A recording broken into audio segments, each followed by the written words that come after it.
Então, em relação à terapia inicial, não há consenso, né? Não. Mas existe consenso entre os guidelines no que se refere à indicação de terapia combinada no paciente com diabetes mellitus tipo 2?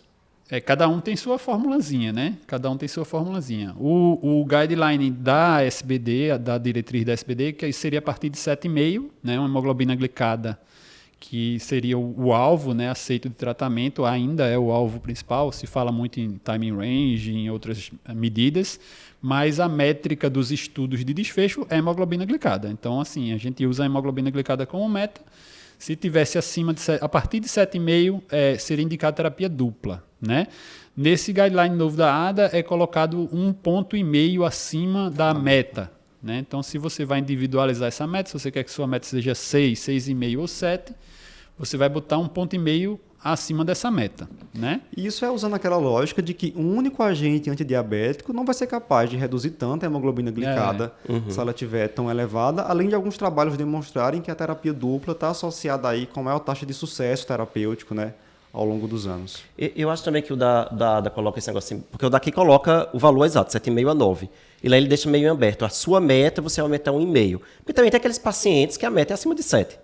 Né? Aqueles pacientes idosos, mais frágeis, paciente já cheio de complicação. Então, 7,5, 8. E aí você só vai fazer terapia combinada também se tiver uma glicada mais alta. A gente sabe. Aí a gente ia falar que a diabetes do idoso é um pouquinho diferente, né? Assim, geralmente não tem essa característica progressiva que a gente acaba vendo com um paciente mais jovem, né? O paciente abrir diabetes com 70 anos, ele geralmente vai ter uma progressão um pouquinho mais lenta. É quase uma alteração de set point ali, né? Uma insulinopenia relativa, vamos dizer assim, uma secreção diminuída, né? Hoje, a maior parte dos pacientes vai acabar precisando de terapia dupla, né? Seja porque tem comorbidade ou por valor de glicada mais elevado. Então, é uma discordância que, do ponto de vista prático, não vai ter tanta importância, né? Não vai mudar tanto nossa conduta. A ideia é meio, assim, uma coisa que a gente tem que lembrar é isso, né? Assim, quando a gente vê aquelas tabelinhas de quanto aquela droga diminui, todas aquelas drogas são estudadas em associação na maioria dos estudos, né? Então, assim, quando você diz, o IDPP-4 reduz 0,7, a metformina, quando você vai olhar na tabela, reduz 1 e pouco. Por quê? Porque o estudo de metformina, ele tinha monoterapia ainda, né, naquela época, então você já usava a metformina diminuir muito mais, sulfa diminui um pouco mais, mas tem que combinar com modificação do estilo de vida, né?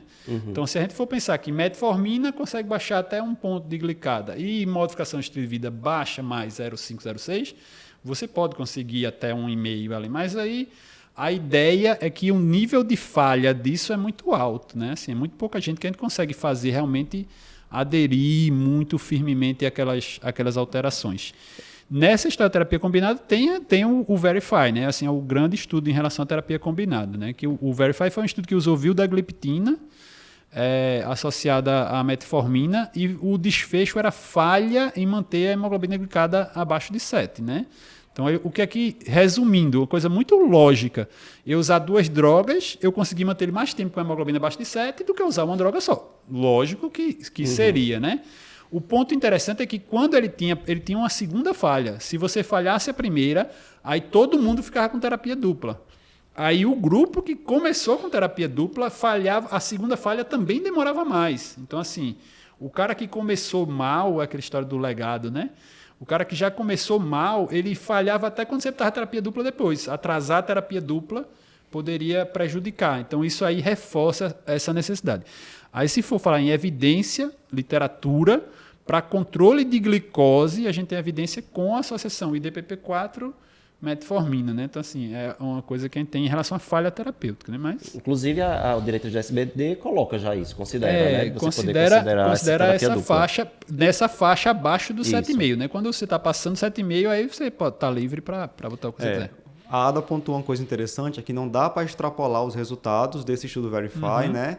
Para associar a metformina com outros agentes antiglicemiantes. Seria realmente uma possível associação aí. Mas assim, a gente tem vários estudos aí de controle glicêmico. Se a gente for falar, por exemplo, quando você pega, usou liraglutida no paciente obeso, pré-diabético, a taxa de conversão para diabetes foi 20%. Ele preveniu 80% de evolução de pré-diabetes para diabetes. Então, assim, você vai dizer que não tem evidência de que é uma droga que vai segurar no começo? Lógico que né? Isso aí é uma coisa de querer realmente um estudo direcionado para essa finalidade. Mas, assim, acho que qualquer classe que você for colocar vai ter benefício.